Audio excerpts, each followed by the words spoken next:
Abah sudah menjelaskan bahwa Nabi Adam adalah bukan orang pertama, ya. Tapi insya Allah beliau adalah khalifah yang pertama. Dan sesungguhnya Nabi Adam itu tiada bedanya adalah dilahirkan oleh ayah dan ibunya, ya sahabat. Berbeda kisahnya dengan Nabi Isa yang dikandung oleh Siti Maryam tadi semua. Nah, kemudian tentang jannah atau surga dan neraka, para malaikat ya dan lain sebagainya. Bagaimanakah sebenarnya? Karena inilah baginda Nabi bersabda, innal Qur'ani sab'atu butun.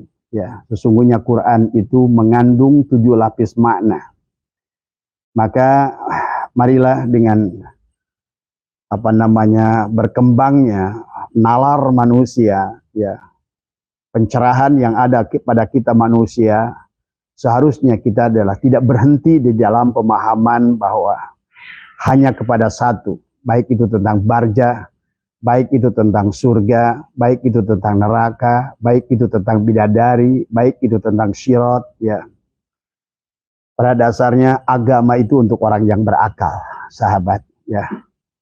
Mungkin sudah waktunya kepada kita adalah untuk membuka wawasan, ya, kita, biar kita adalah nggak salah adalah memahami isi Al-Quran. Nah, pada malam hari ini Abah ingin mengajak adalah menjelajah agak sedikit keluar, ya, dengan apa yang sudah dijelaskan, dan Abah tetap akan menggunakan Al-Quran. Bagaimana Al-Quran menceritakan tentang hari kebangkitan, ya. Hari kebangkitan itu adalah satu hal yang sudah sunatullah, ya. Bahwa ini yang harus dipahami tentang jadi jangan lagi kita untuk zaman semacam ini di mana ilmu pengetahuan, teknologi sudah dibuka oleh Allah, apakah itu tentang sejarah manusia, tentang ilmu sosiologi, tentang antropologi, tentang arkeologi, ya. Kemudian juga tentang ilmu genetika, tentang ilmu kromosom dan ilmu DNA. Seharusnya kita mulai memahami Al-Quran itu sebagaimana yang diperintah oleh Allah, afala ta'qilun, ya.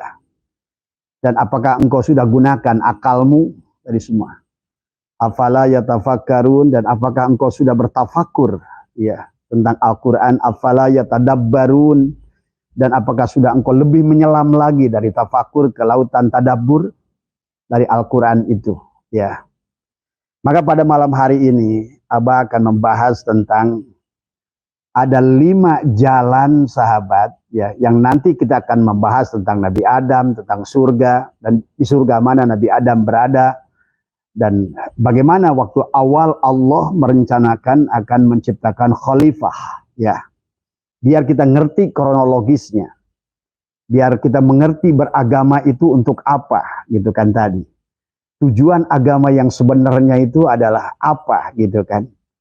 Nah, inilah yang mungkin kata Abah, marilah kita buka wawasan kita, jangan kita tutup, jangan sempitkan. Luaskan ilmu Allah. Innallaha wasi'un alim. Sesungguhnya ilmu Allah itu maha luas. Allah al-wasi, Allah al-basid, ya. Mari kita luaskan tadi semua. Supaya kita tidak terjebak dengan doktrin agama, kisah agama yang ternyata tidak seperti halnya demikian, tapi kemudian kita dianggap dengan apa yang sudah kita pahami atau bahkan ratusan tahun ini adalah dianggap sebagai suatu kebenaran, itu kan tadi. Orang yang berakal adalah harus senantiasa bertafakur, adalah menguji dari semua, ya. Segala apa, karena itulah kita diberikan kesempurnaan akal oleh Allah Subhanahu wa taala. Dan tidak ada agama bagi orang yang tidak berakal. Karena agama itu untuk orang yang berakal, ya.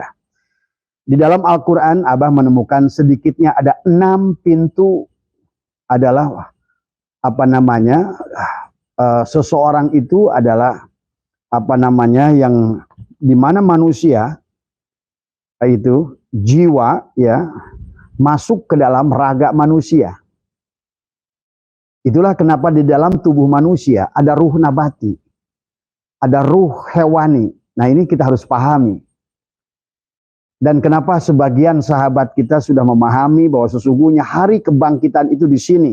Sebagaimana janji Allah, di sini engkau diciptakan, di sini engkau akan dimatikan, di sini pula engkau akan dibangkitkan. Itu Al-Quran yang bicara, sahabat.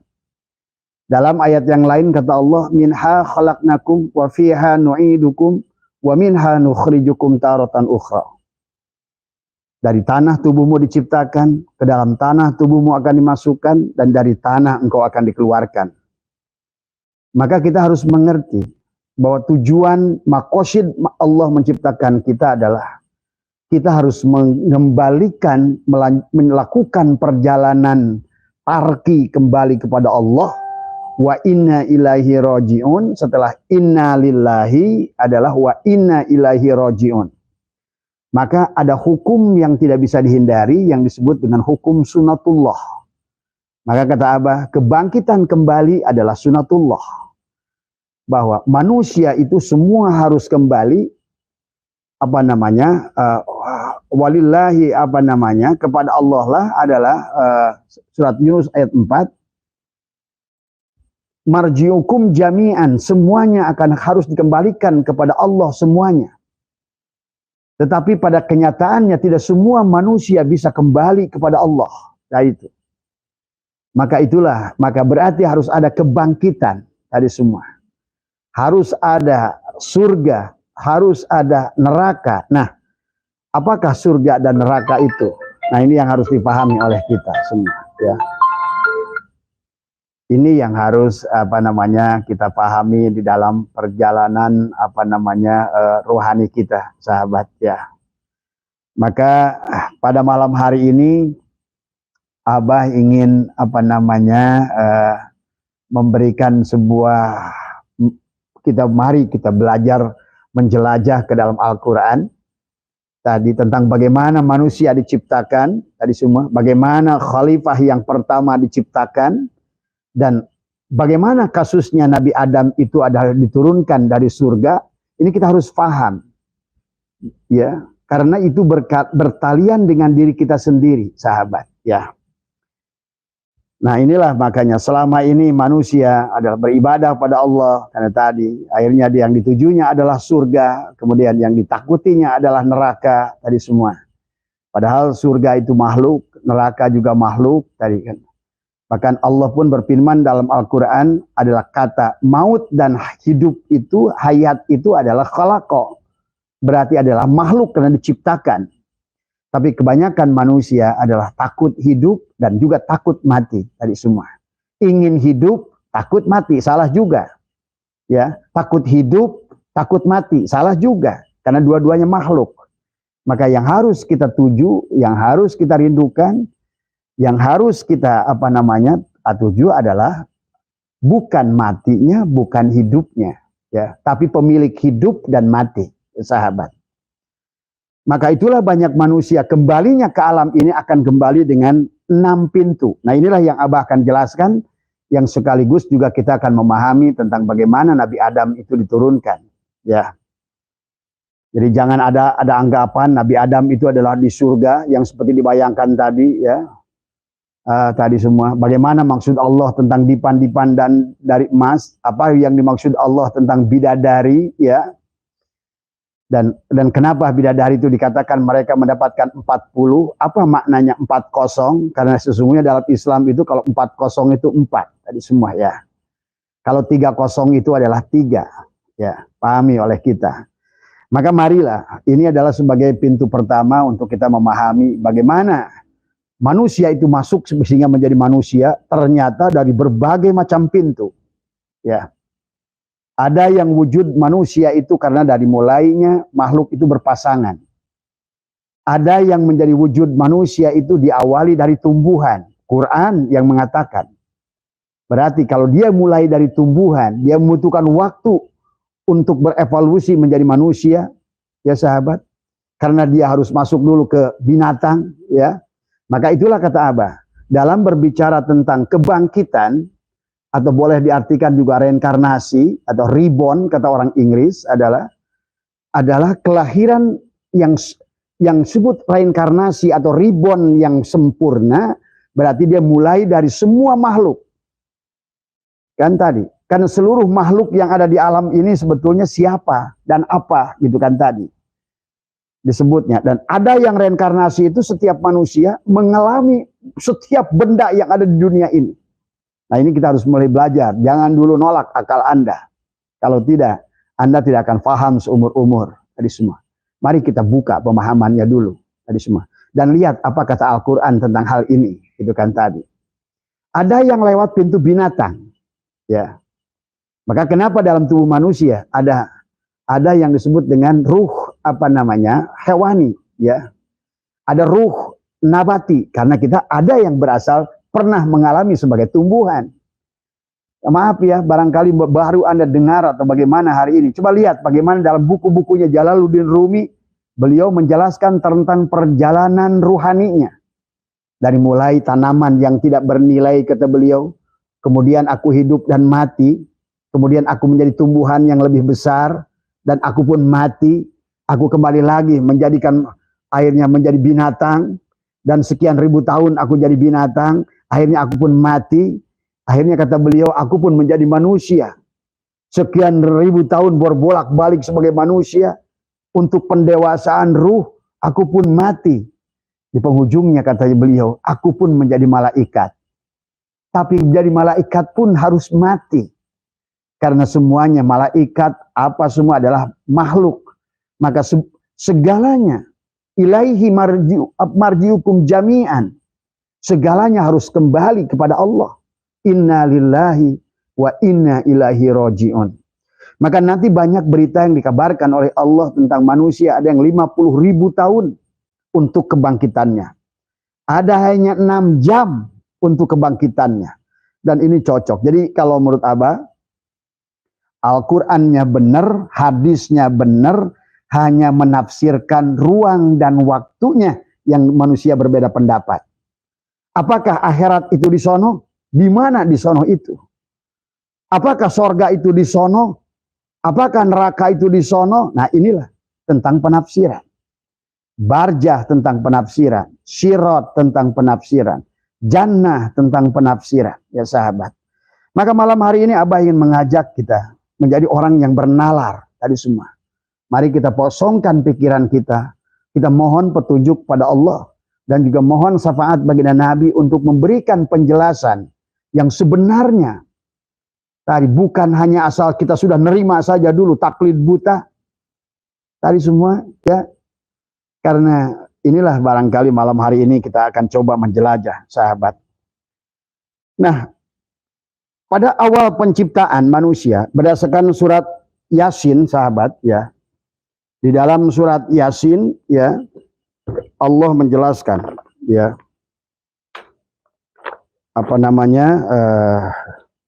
Dalam surat Yasin Allah menjelaskan ayat 36 ya. Tentang adalah bagaimana Allah menyampaikan kepada kita, Allah mengatakan dimulai dengan subhan tadi. Berarti ini kejadian yang luar biasa. Bismillahirrahmanirrahim. Subhanalladzi khalaqa azwaja. Ini udah awali dengan bukan ja'ala, bukan nafahtu. Jadi kalau kita melihat itu bagaimana khalaqa konsekuensinya, bagaimana ja'alna atau ja'ala konsekuensinya, bagaimana nafahtu konsekuensinya. Tadi semua. Ini Allah subhanalladzi khalaqa azwaja. Ya. Maha suci Allah yang telah menciptakan pasangan-pasangan. Nah, sesungguhnya sebelum Nabi Adam itu ada kehidupan, sahabat, ya. Yang disebut orang. Maka peninggalannya sekarang banyak, orang utan. Orang utan itu nggak disebut sebagai manusia utan, ya. Orang utan tadi semua, tapi dia belum manusia tadi semua. Itulah tentang surat tentang Allah walaqad darana li jahannama katsiran minal jinni wal insi itu lahum qulubun la yafqahuna biha wa lahum a'yunun la yubsiruna biha wa lahum adhanun la itu ulaika kal an'am. Kata Allah mereka itu adalah binatang. Nah inilah sesungguhnya dia orang tetapi masih tadi jadi orang utan ya. Tadi semua. Maka jangan aneh 235.000 tahun sebelum Nabi Adam diciptakan, di Indonesia sudah ditemukan Homo sapiens, Homo soloensis, Homo mojokorsis, Homo wajakensis. Bahkan di Perancis ditemukan 50 juta tahun sebelum Nabi Adam diciptakan. Tentang adalah busur, yang tentu saja busur itu tidak mungkin diciptakan malaikat. Karena itu adalah hasil perbuatan orang. Tapi belum menjadi khalifah, pahami, antara orang dan khalifah. Jadi kemudian juga di dunia ditemukan, sahabat, bahkan di Gunung Padang itu sudah ada situs 30.000 tahun sebelum Nabi Adam. Karena Nabi Adam itu baru 9.000 tahun. Hari ini Nabi Adam itu baru 9.000 tahun. Anda bisa hitung tarikhnya. Ya. Tapi di Gunung Padang itu sudah 30.000 tahun sebelumnya sudah ada orang. Ya, jadi begitu banyak di dunia, bahkan ratusan ribu tahun, jutaan tahun. Di Perancis ditemukan 50 juta tahun sudah ada orang. Tadi semua. Maka inilah pada saat Allah ingin menjadikan khalifah, terjadi perdebatan. Bismillahirrahmanirrahim. Wa id qala rabbuka lil malaikati inni ja'ilun fil ardi khalifah. Qalu ataj'alu fiha may yufsidu fiha wa yasfikud dima'a ya wa nahnu nusabbihu bihamdika wa nuqaddisu lak. Qala inni a'lamu ma la ta'lamun. Allah menegaskan kepada mereka, akulah yang tahu, ya. Maka dijelaskan tentang bagaimana, ingatlah ketika Tuhanmu berfirman kepada malaikat, aku hendak menjadikan khalifah di muka bumi. Apa kata mereka? Apakah engkau hendak menjadikan orang yang merusak dan menumpahkan darah di sana? Betul. Dulu ada yang disebut dengan orang-orang Meganthropus namanya, zaman monyet, ya. Maka Anda pernah lihat film DF, ya. Bagaimana monyet itu bergerombol, monyet sudah punya akal, monyet sudah bisa memiliki alat pertanian, monyet yang setengah manusia, ya. Dan mereka saling membunuh saat itu. Itulah yang dimaksud oleh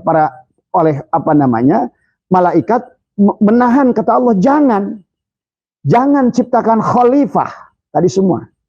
Karena mereka akan saling membunuh, mereka akan menumpahkan darah tadi semua. Maka hari ini pun orang-orang yang berperang, orang-orang yang berantem, yang menumpahkan darah, sebetulnya adalah orang-orang yang belum bisa jadi manusia. Pahami ya? Bahkan tidak sedikit ustadz masih orang, belum manusia tadi semua. Ini harus kita pahami, ya. Tidak semua orang yang punya ilmu itu manusia. Karena pada manusia ada sifat kemanusiaan, ya. Nah, inilah yang ini jelas di dalam surat Yasin ini ada 4 tingkatan, ya. Yang pertama kata Allah, Subhanalladzi khalaqa azwaja kullaha mimma tunbitul ard, adalah yang semuanya adalah yang pertama adalah Subhanalladzi khalaqa azwaja, yang menciptakan pasangan, ada suami istri, pasangan dari semua. Makanya kenapa termasuk tumbuhan juga berpasangan, ada putik, ada benang sari. Tadi semua. Ayam juga ada jantan, ada betina, ada pasangan awalnya. Itulah yang dijadikan persoalan adalah makhluk-makhluk yang pertama, mereka itu punya ibu dan bapak. Bahkan dalam sebuah kaul Nabi Adam sendiri pun punya ayah dan ibu. Yang mana ayah dan ibunya itu, volume otaknya itu adalah berbeda dengan Nabi Adam. Nah, inilah yang membedakan Bani Adam dengan mereka sebelumnya tentang akal, tentang ilmu. Maka disitulah mereka diuji dengan ilmu antara malaikat, kemudian juga termasuk iblis, saat itu Ajajil, adalah Allah uji dengan ilmu. Itulah yang nanti malaikat berkata, Subhanaka la ilma lana illa ma'alamtana innaka antal alimul hakim. Malaikat itu tidak ada pengetahuannya kecuali apa yang sudah ditentukan oleh Allah. Suruh sujud, ya sujud saja sampai sekarang. Suruh ruku, ya ruku aja sampai sekarang. Tidak mungkin jadi khalifah malaikat itu. Karena dia makhluk hanya tunduk kepada apa yang beda dengan manusia, punya akal. Manusia itu punya akal, ya. Maka disinilah manusia bisa memiliki potensi lebih dari malaikat, ataukah manusia bisa memiliki potensi ulaika kal an'am, lebih rendah daripada binatang. Maka dibutuhkan manusia menjadi orang menjadi manusia dari semua, ya. Manusia orang yang sudah jadi manusia, dia martabatnya lebih dari malaikat, ya. Tapi orang yang tidak menjadi manusia, orang ini lebih rendah daripada binatang dari semua. Maka inilah ayat ini di surat Yasin ini menjelaskan. Kemudian yang kedua kata Allah, selain menciptakan dengan pasangan-pasangan tadi, sebagaimana Nabi Adam punya ayah dan ibu, ya. Silakan Anda buka tentang surat berapa itu, waktu Qabil setelah membunuh Habil, kan Qabil itu kabur dari rumahnya dan dia menikah dengan kampung sebelah. Oh, berarti udah ada manusia, udah ada orang di situ tadi semua, ya. Sudah ada orang tadi semua. Qabil itu menikah dengan bukan dari salah satu keluarganya, karena Qabil ingin menikah dengan Ikrimah, ya. Tadi sementara takdir yang harusnya Qabil itu menikah dengan Labuda tadi semua. Ya, ini bahasanya di sana, ya. Jadi kita harus mengerti mana makna syariat dan mana hakikat.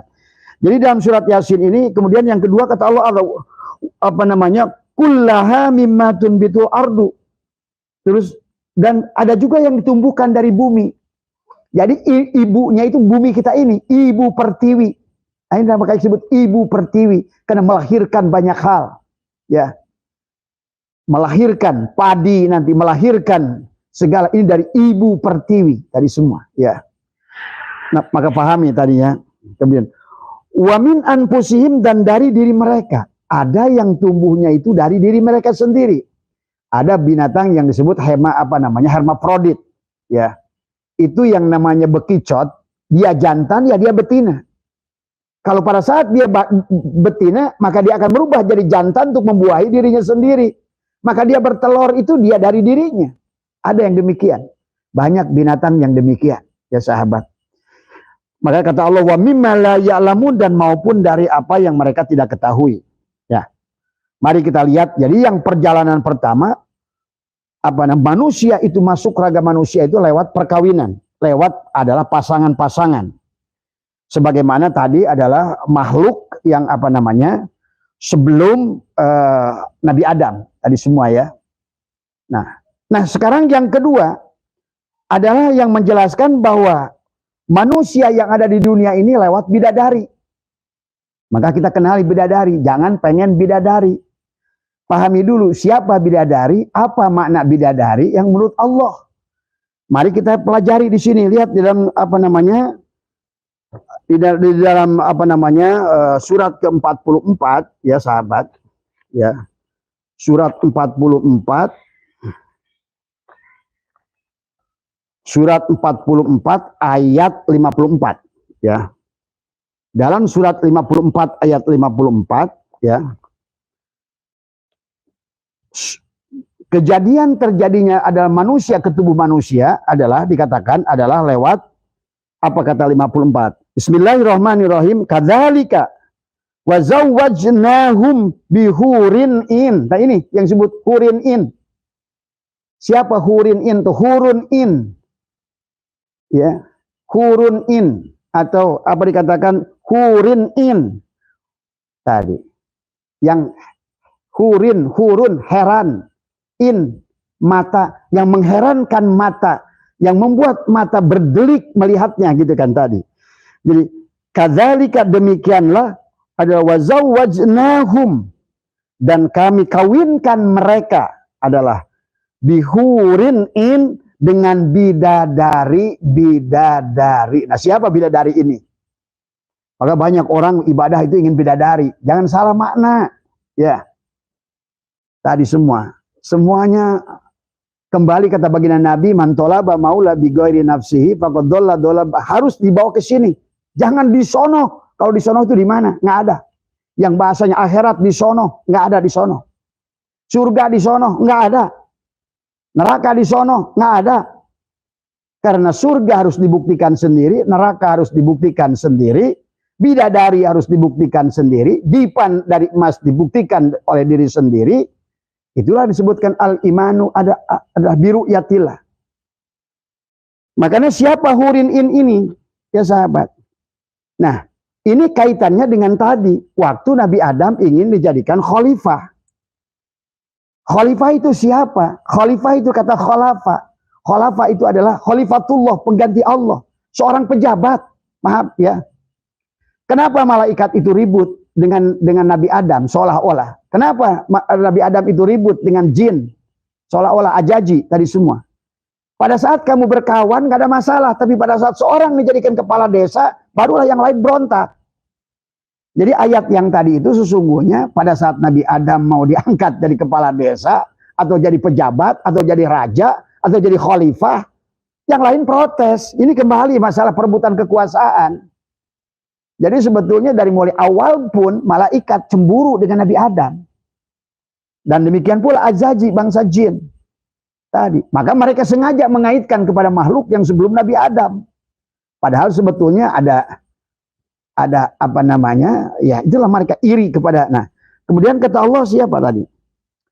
Kadzalika wazawwajnahum bihurin in, adalah kadzalika, dan demikianlah wazawwajnahum, dan kami kawinkan bihurin in, adalah dengan bidadari. Nah, siapa bidadari ini? Pahami oleh Anda. Bidadari ini adalah pelayan-pelayan surga bahasanya. Karena katakanlah gini bahasanya, Nabi Adam itu akan menjadi khalifah, pemimpin. Nah, di mana? Ya di sini, di bumi tentu saja. Berarti yang disebut surga di mana? Surga di bumi. Tadi surga di bumi. Maka ada pelayan-pelayan yang melayani beliau. Bagaimana beliau dilayani dari segala kebutuhannya. Makan tinggal makan, minum tinggal minum, baju tinggal pakai. Inilah hurin in yang disebut bidadari tadi semua. Maka ini dijelaskan kembali oleh Allah di ayat kedua, ayat 35, surat kedua ayat 35 adalah Allah menjelaskan tentang surat kedua ayat 35. Bismillahirrahmanirrahim. Wa qulna ya adamuskun anta wa zawjukal jannah wa kula minha ragadan haitsu syi'tuma wa la taqrabu hadhihi syajarata fatakuna minaz zalimin. Dikatakan wa qulna ya adamuskun anta. Allah berfirman, hai Adam, diamlah kamu, ya. Wa zaujuka, bersama istrimu, al jannata wa kula minha, dalam surga ini, dan makanlah di antara makanan-makanannya. Ini adalah tentang ayat 35 menjelaskan adalah merupakan bidadari yang sesungguhnya yang melayani khalifah sebagai raja. Maka dikatakan bahwa sesungguhnya bagi seorang raja, sahabat, dunia ini adalah surga. Bagi siapapun pemimpin, dunia ini surga. Lihat tadi calon gubernur. Gubernur saja dilayani nggak? Dilayani. Ada pelayannya nggak? Ada. Lihat kesultanan kita. Hamengkubuwono katanya dulu selirnya 40. Itulah hurin in. Yang melayani, khusus melayani hubungan badannya, yang melayani makanannya, yang melayani pakaiannya. Itulah kenapa para malaikat itu cemburu pada Adam pada saat dijadikan khalifah. Karena dia disiapkan oleh Allah, pasukan-pasukan Allah adalah pelayan-pelayan surga, dayang-dayang surga, pembantu-pembantu Nabi Adam yang melayani segala kebutuhan Nabi Adam saat itu. Ya. Maka sesungguhnya nanti setelah Nabi Adam itu tergelincir tadi semua, pada saat melihat makhluk lupa pada Allah, padahal sudah diangkat jadi khalifah, bahasanya gitu kan tadi. Nah itulah bahasa dari awalnya tadi semua. Makanya itulah seolah-olah Nabi Adam itu kenapa turunnya itu bukan ja'alna, bukan ja'ala, tapi adalah habato, ihbitu, ihbit gitu kan tadi. Berarti turun ya di situ-situ juga sebetulnya. Turun dari kesadaran ke kurang sadar sebetulnya. Akibat buah khuldi. Nah ini yang harus dipahami. Kan tadi dikatakan adalah wa kula minha haitsu syi'tuma wa la taqrabu hadhihi syajarata, di mana saja kamu sukai, tapi janganlah kamu dekati pohon itu. Ya. Inilah asal muasal yang harus kita pahami ya. Jadi Adam sebagai khalifah di bumi surga namanya. Bukan di surga, di bumi surga tadi semua ya. Karena bumi itu akan menjadi sorga bagi seorang khalifah, bagi seorang pemimpin, bagi seorang presiden, bagi seorang raja, tadi semua ya. Maka kita lihat di ayat 52 adalah ayat ke-20. Allah lebih tegaskan lagi tentang siapa bidadari ini, Hurin in ini ya. Yang membuat kalian takjub ini adalah ayat ke-52 ya, di surat 52 ayat 20 ya. Di surat Tur ya. Di dalam surat Tur Allah berfirman bismillahirrahmanirrahim, ada dikatakan muttaqiina ala sururim masfufatin ya. Mereka bertelekan ala sururim masfufatin, di atas dipan-dipan adalah berderetan, wa zawwajnahum, dan kami kawinkan tadi semua dengan apa? Bihurin in, tuh kan bidadari yang tadi di ayat yang sebelumnya, kepada dayang-dayang, kepada orang yang yang nanti itu kalau seandainya kalau di Mekah itu nanti setelah zaman Nabi Muhammad itu adalah itu auma malakat haimanuhum tadi semua seolah-olah gitu. Tapi ini lebih mulia bidadari ini karena dianggap sebagai pelayan yang melayani pemimpin tadi semua ya. Maka dikatakan mereka bertelekan adalah sebagai dipan-dipan. Nah, inilah yang menjadikan khayal manusia ingin ke sorga. Padahal ini tidak seperti menceritakan sorga yang kamu inginkan tadi semua. Ini tentang berkisah tentang dirimu, bagaimana engkau ada di dunia ini sebenarnya, gitu kan tadi. Maka setiap manusia nanti lihat di surat Al-Quran, semua manusia akan mengalami neraka. Tidak mungkin kamu sampai kepada keberhasilan, kamu kecuali ke dalam neraka kegagalan. Setiap orang yang sukses di dunia ini pasti melewati neraka. Itu pahamnya. Pasti dari kepahitan. Maka Allah selalu berkata dalam Al-Quran, di sebalik kesulitan ada kemudahan. Di sebalik neraka ada surga.